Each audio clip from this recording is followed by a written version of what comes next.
एक राजस्थान में एक स्थान है सालासर बालाजी, सब लोग जानते होंगे, बोलो सालासर बालाजी महाराज की। सालासर बालाजी के जो प्रथम महंत थे जिनका नाम था पूज्य श्री मोहनदास बाबा, यह घटना बहुप्रचलित है। वो अपनी बहन के यहां सालासर में रहते थे। मोहनदास, आहा क्या कहना, इतना कीर्तन गाते थे।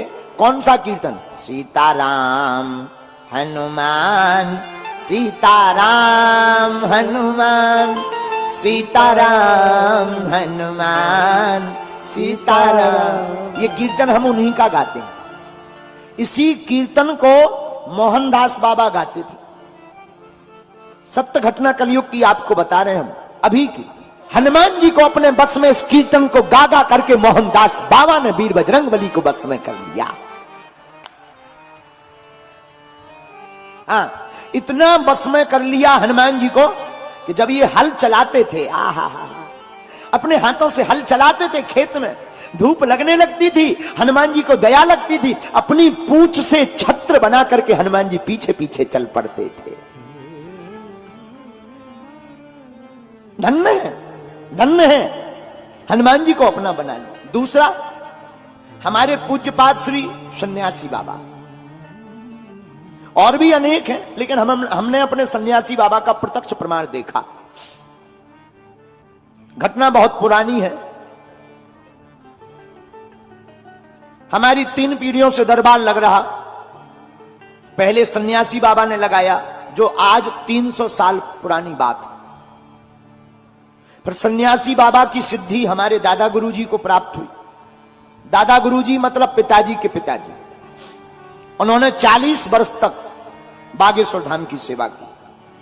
सन 2010 में जब उनका काशीवास हो गया, तो इस नालायक को सेवा के लिए चुना गुरुजी ने, श्री सन्यासी बाबा ने।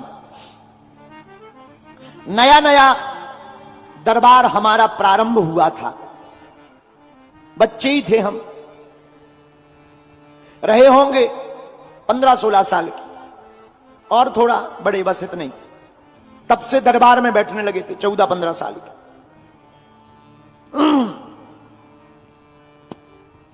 और थोड़ा बड़े होंगे। दरबार बागेश्वर धाम पर झोपड़ी में लगता था। बिल्कुल सत्य घटना बता रहे हैं हम आपको सन्यासी बाबा की। झोपड़ी में हम दरबार लगाने के लिए बैठते थे। वही हनुमान जी का नाम लिया, पर्चा बनाया, लोग आते थे, अपना प्रश्न जानते थे, उत्तर जानते थे, समाधान पाते थे। लोग शनिवार के शनिवार उस पहले दरबार लगता था हमारा, बाकी दिन फ्री। अब तो रोज लगने लगा। छतरपुर हमारा जिला है, वहां से ठीक गढ़ा बागेश्वर धाम से 20 किलोमीटर की दूरी पर, 25 ज्यादा से ज्यादा। छतरपुर में एक, उस जमाने में जब हम नए नए दरबार में बैठते थे, तो छतरपुर में एक सरदार जी दिल्ली से आए, जो वर्तमान में कनाडा में रहते हैं। तो किसी ने बताया कि यहां बगल में एक गांव है छोटा सा गढ़ा, गढ़ा गांव में एक छोटे से बच्चे को हनुमान जी की कृपा है, ऐसा लोग बोलते ही रहते हैं। ऐसा सुनकर के वो सरदार जी हमारे पास आए।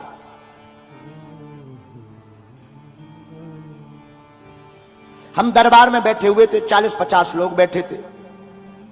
10-12 पर्चा बनने के बाद हमने सरदार जी को बुलाया, आइए आपकी अर्जी स्वीकार है। सन्यासी बाबा की प्रेरणा से, हमारी तो कोई प्रेरणा होती नहीं, हम तो आपके जैसे साधारण इंसान हैं। गुरुदेव की प्रेरणा, श्री सन्यासी बाबा की प्रेरणा से, आइए आपकी अर्जी स्वीकार है। वो आए, आकर बैठ गए। हमने पर्चा बनाया, हमने कहा बताइए क्या बात है, क्या पूछने आए। जैसा सब लोग बोलते हैं, आप तो सब जानते, हमने सुना आप मन की बात बता देते, आप बताओ। हमने कहा नहीं नहीं, हम नहीं जानते, जानते तो बालाजी हैं, हम तो लिख देते हैं और भगवान की कृपा से वो सत्य निकल आता है। तो उन्होंने कहा महाराज जी, अगर आप लिख देते हैं तो हमारे कोई संतान नहीं है, आपका क्या कहना है, ऐसा बोला। एक एक शब्द हमें याद है। आपका क्या कहना। हमने पर्चा पढ़वाया, हमने कहा पढ़िए। आप संतान की कामना लेकर आए हैं, कोई संतति नहीं है, हो जाएगी आशीर्वाद। लेकिन व्यक्ति को यह सुनकर प्रसन्नता होती है, उस आदमी को नहीं हो। तो हम थोड़ा चौंके। हमने कहा क्या बात है, बात गलत है क्या?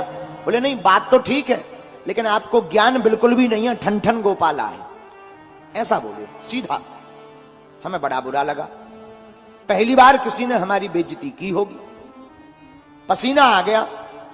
हमने कहा आखिर ऐसी क्यों? बोले आप नहीं जानते, बेफिजूली का ढोंग घुमाए घूम रहे हो, पैसा कमाने के ढंग है, केवल बातें लिख पर पाते हो।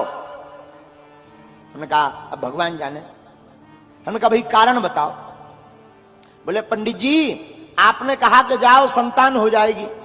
संतान कैसे होगी? हमारी पत्नी का तो ऑपरेशन हो चुका है गर्भाशय का, बच्चादानी का। अगर आप जानते होते तो ये भी देख लेते, और आपने तो आशीर्वाद ठोक दिया। हमें भी बड़ा बुरा लगा। मन ही मन हम सन्यासी बाबा को बड़ा ध्यान करें कि तुमने बताया क्यों नहीं, बता देना था कि ऐसी ऐसी बात, डिटेल दे देते। इतना बताया, डिटेल और दे देते। अच्छा, कई बार ऐसे मुसीबतों के टाइम पर कनेक्शन कट जाता है। मन ही मन बड़ी पीड़ा हुई। अब 60-70 लोग सामने बैठे थे, तो फिर और पसीना आया कि नाक कट ही गई आज। लेकिन तब तक पता नहीं, हमें तो ध्यान नहीं है। भीतर से हुंकार सी भरी कि जा, कह दिया कि तेरे घर पुत्र होगा, और 2018 के पहले होगा तो होगा, बस। उसने वो पर्चा लिया और ऐसा एक टेबल रखी थी, टेबल पे रखा। बोले तुम नहीं जानते ठन ठन गोपाला, दे बड़े, चलो चिल्लाते, और ऐसा कह के चला गया। 2-3 दिन तो हम अपने गुरुजी से बड़ा नाराज रहे। और हमारी जिंदगी का पहला चमत्कार था ये, आपको हम आज संस्कार टीवी पे बता रहे हैं। हमारी जिंदगी की विचित्र घटना यही थी सन्यासी बाबा की, और हनुमान जी की प्रत्यक्ष महिमा हमने यही देखी। वो तो चले गए। सन 2015-16 की है, इतना स्मरण नहीं, अब तो लंबा हो गया।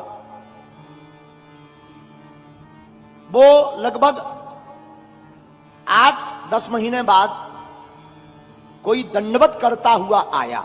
उस वक्त हमारा दरबार शनिवार मंगलवार लगने लगा था, तो शनिवार के दिन कोई दंडवत करता हुआ आया। तो हमें सेवादारों ने बताया कि कोई इतनी तपती दोपहरी में दंडवत करता हुआ आया है। हमने कहा आने दो, आते ही रहते हैं, मिलवा देना। झोपड़ी बनी थी तब, कमरा भी नहीं था बागेश्वर धाम पर। हम झोपड़ी में तखत के ऊपर बैठे, सामने बागेश्वर बालाजी का चित्र, ऊपर छोटे से मंदिर में हनुमान जी का स्थान था पहले, जहां बागेश्वर धाम है। हम बैठे बैठे हम दरबार लगाए थे, वही रोज का क्रम चल रहा था। बात आई गई हो गई थी, 8 महीने पहले बात कही थी, हमें तो ध्यान नहीं था। गुरुजी ने जो कहा हो, तो बात आई गई हो गई। गुरुजी ने बाद में हमें समझाया बुझाया कि तुम टेंशन मत लो। गुरु की आज्ञा हमने मान ली थी, बात आई गई हो गई थी, हम ध्यान भी भूल गए थे। लेकिन वही सरदार जी 4-5 अपने परिवारजनों को लेकर के आए, और उनके साथ में एक बड़े स्पेशलिस्ट डॉक्टर। आंखों में आंसू भरते हुए रोते हुए बोले गुरुजी आपने हमें पहचाना? हमने कहा हमने पहचाना, आप हमको उल्टा सीधा बोल करके गए थे, जिनका गलत पर्चा बन गया था। आंखों से झरझर आंसू बहते हुए फबक फबक कर रोने लगे, और जमीन पर सिर पटक करके हाथ फटकारने लगे। बोले गुरुदेव हमें क्षमा कर दो, और हम बड़े आश्चर्य में हैं। डॉक्टर को हम साथ लेकर आए, हमारी धर्म पत्नी 4 महीने से गर्भवती है।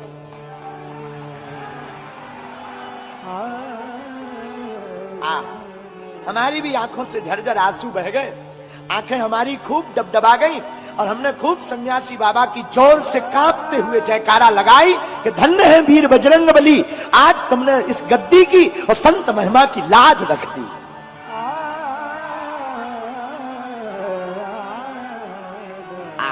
बिल्कुल सत्य घटना हम आपको बता रहे हैं। महाराज जी, वो डॉक्टर जो आए थे वो बोले महाराज जी ऐसा संभव है? हमने कहा तुम डॉक्टर हो, तुम बताओ, हमें तो कुछ पता नहीं है, हम तो कह देते हैं, बाकी करने वाले वो बैठे हैं। महाराज आपको सुनकर बड़ा आश्चर्य लगेगा, भगवान की कृपा से 2017 में ही उसको पुत्र रत्न की प्राप्ति हुई। और हमें आज भी हमारे नाम पर कुछ भी नहीं है, लेकिन एक मोटरसाइकिल आज भी हमारे नाम पर है, आई स्मार्ट गाड़ी। और हमें अपनी जिंदगी का पहला दान आई स्मार्ट गाड़ी के रूप में मिला था। एक ही गाड़ी हमारे नाम है, बाकी हमारी कुछ है नहीं, सब चेला चपाटों की है। एक गाड़ी हमारे नाम है आई स्मार्ट, वो उसके पुत्र होने पर उसने अपनी तरफ से हमें दी थी। आज उनका बालक 5-6 साल 7 साल का हो गया है, कनाडा में रहता है और भगवान की कृपा से खूब जय जयकार है। उसके बाद पूरे क्षेत्र में चहुं दिस चर्चे चले